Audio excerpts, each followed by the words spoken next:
নিশাই কাম কৰিছে ডবকাৰ এটি পৰিয়ালে সম্ভাৱ্য বিপদকো আওকাণ কৰি দৰিদ্ৰৰ হৈ কাম কৰিছে চৌধুৰী পৰিয়ালে কৰোনা ভাইৰাছক লৈ হিন্দু মুছলিম নকৰিবলৈ সকলোকে আহ্বান ৰেজাউল কৰিম চৌধুৰীৰ ডবকাৰ প্ৰাক্তন বিধায়ক প্ৰয়াত খলিলুৰ ৰহমান চৌধুৰী সকলোৰে বাবে পৰিচিত এক নাম যমুনামুখ সমষ্টিৰ পৰা দুবাৰকৈ বিধায়ক হোৱা খলিলুৰ চৌধুৰীয়ে সদায় দুখীয়া দৰিদ্ৰৰ হৈ কাম কৰি ভাল পাইছিল শিক্ষিত যুৱক যুৱতীসকলক মাটি মাটি আনি চৰকাৰী চাকৰি দিছিল প্ৰয়াত খলিলুৰ ৰহমান চৌধুৰীয়ে সেইজন খলিলুৰ ৰহমান চৌধুৰী এতিয়া আৰু নাই কিন্তু তেওঁৰ পৰিয়ালে তেওঁৰ নামত আৰম্ভ কৰিছে এটা ফাউণ্ডেশ্যন খলিলুৰ ৰহমান ফাউণ্ডেশ্যন নামৰ এটা সংস্থা আৰম্ভ কৰিয়েই দুখীয়া দৰিদ্ৰ লোকৰ কথা চিন্তা কৰে পৰিয়ালটোৱে লকডাউনৰ সময়ছোৱাত 10,000 দৰিদ্ৰ পৰিয়ালক সাহায্য দিয়া আৰম্ভ কৰে তেওঁলোকে যমুনামুখ সমষ্টিৰ 250টা ৱাৰ্ডৰ দুখীয়া লোকসকলক খাদ্য বিতৰণ কৰে চৌধুৰী পৰিয়ালে কেৱল যমুনামুখ নহয় লামডিং হোজাই ৰহা আদি সমষ্টিৰ একাংশ লোককো সহায়ৰ হাত আগবঢ়ায় পৰিয়ালটোৱে বিগত এসপ্তাহ ধৰি দিনে নিশাই কাম কৰিও শেষ কৰিব পৰা নাই সাহায্য বিতৰণখিনি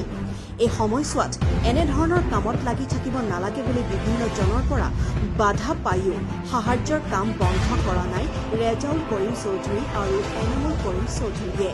ইপিনে কৰোনাক লৈ হিন্দু মুছলিম নকৰিবলৈ সকলোকে আহ্বান জনাই ৰেজাউল কৰিম চৌধুৰীয়ে সময়ত হোজাই জিলাত ক'ত ক'ত খাদ্য সামগ্ৰী বিতৰণ কৰিছে ইতিমধ্যে আমি যমুনামুখ সমষ্টিৰ প্ৰায় 24খন গাঁও পঞ্চায়তৰ ডবকা টাউন লৈ পেলাই 25খন হয় 25খনত 250টা ৱাৰ্ডত আমি খাদ্য বিতৰণ কৰিছোঁ আৰু এই খাদ্যখিনি গৈ পেলাই ৰাইজক ঘৰে ঘৰে পচাই দিছোঁ লগতে আমি লামডিং সমষ্টিৰ প্ৰায় 12খন গাঁও পঞ্চায়তত আমাৰ খাদ্য বিতৰণ অনুষ্ঠান গৈছে হোজাই সমষ্টিৰ প্ৰায় 4-5খন গৈছে মানে অৰ্থাৎ কণ্টিনিউৱাছ প্ৰচেছ ডেইলি ৱাইজ চলি আছে গৈ আছে ৰহা সমষ্টিৰ এটা পাৰ্ট পৰে আমাৰ যমুনামুখৰ সংলগ্ন যিটো আছে বকলগুৰি ছাইডৰ যিটো আছে সেইবিলাক এৰিয়াটো আমি কভাৰ কৰিব চেষ্টা কৰি আছোঁ যিমান সম্ভৱ হয় ৰাইজক সহায় কৰাৰ সুযোগ এটা পাইছোঁ ৰাইজক সহায় কৰাৰ কাৰণে চেষ্টা কৰি আছোঁ ৰাইজ বহুত আজিৰ দিনত বহুত প্ৰব্লেমত আছে খাদ্যৰ নাটনি হৈ আছে মানুহ বহুত কষ্টত ভুগি আছে বিশেষকৈ দুখীয়া শ্ৰেণীৰ মানুহ শ্ৰমিক কৃষক দিন হাজিৰা কৰা মানুহ ঠেলা চালক ৰিক্সা চালক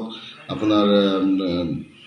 ড্ৰাইভাৰ হেণ্ডিমেন এইবিলাক মানুহ বেছি দেখা গৈ আছে আজিৰ দিনত বেছি ক্ষতিগ্ৰস্ত হৈছে সেইবিলাক মানুহক আমি যিমান পাৰোঁ আমাৰ খলিলুৰ ৰহমান চৌধুৰী ফাউণ্ডেশ্যনৰ ফালৰ পৰা আমি যিমান পাৰোঁ সহায় কৰাৰ এটা প্ৰয়াস কৰিছোঁ লগতে মই চৰকাৰকো আবেদন ৰাখিছোঁ যাতে চৰকাৰে ইয়াৰ ওপৰত বিহিত ব্যৱস্থা লয় সেই ৰাইজখিনিক হেৰি কৰাৰ কাৰণে এই সহায় কৰাৰ কাৰণে চৰকাৰেও লাগিব আমি যিমান কৰি আছোঁ ইমান যথেষ্ট নহয় অলপ যিমান পাৰোঁ কৰি আছোঁ কিন্তু এইখিনিয়ে মানুহ চাফিচিয়েণ্ট নহয় কাৰণ এইটো লকডাউন বহুত দিন হঠাতে লকডাউন হৈছে লকডাউন হোৱাৰ কাৰণে এনেকুৱা নহয় যে খালি দুখীয়া মানুহ বিপদ এনেকুৱা নহয় বহুত ভাল মানুহৰো অৱস্থা পাতি নাটনি হৈছে সেইবিলাক বস্তু কিনে আমি সকলোৱে ধ্যান ৰাখিব লাগে যে মানুহ আমাৰ অঞ্চলত আমাৰ মেইন টাৰ্গেট হৈছে অৰ্থাৎ খলিলুৰ ৰহমান চৌধুৰী ফাউণ্ডেশ্যনৰ মেইন উদ্দেশ্য আৰু লক্ষ্য হৈছে যে আমাৰ অঞ্চলত যাতে এজনো মানুহ লকডাউনত নাথাকে মানে বোকা নমৰে সেই বস্তুটো আমি বিশেষকৈ চাই আছোঁ আৰু শিশু বাচ্চাসকলৰ যাতে ভৱিষ্যত হেৰি হয় কিন্তু মই এইখিনিৰ পৰা নিজৰ টিভিত দেখা পাই আছোঁ এতিয়া আমাৰ মানুহে বিশেষকৈ অসমত দুদিনৰ পৰা আৰম্ভ হৈছে কৰোণাক লৈ পেলাই মানে টপিক মানে কৰোণাৰ পৰা আমি কেনেকৈ বাচিব লাগে কেনেকৈ আমি সজাগতা হ'ব লাগে সেইটো লৈ পেলাই এতিয়া হিন্দু মুছলিম হ'বলৈ গৈ আছে মই গোটেই অসমবাসীক মই কৰজোৰা কৰিছোঁ আপোনালোকে কৰোণাক হিন্দু মুছলিম নকৰি পেলাই সকলোৱে কৰোণাৰ পৰা আমি কেনেকৈ সকলো মানৱ জাতিক বচাব পাৰোঁ মানৱ জাতি আমি বাচিব পাৰোঁ সেই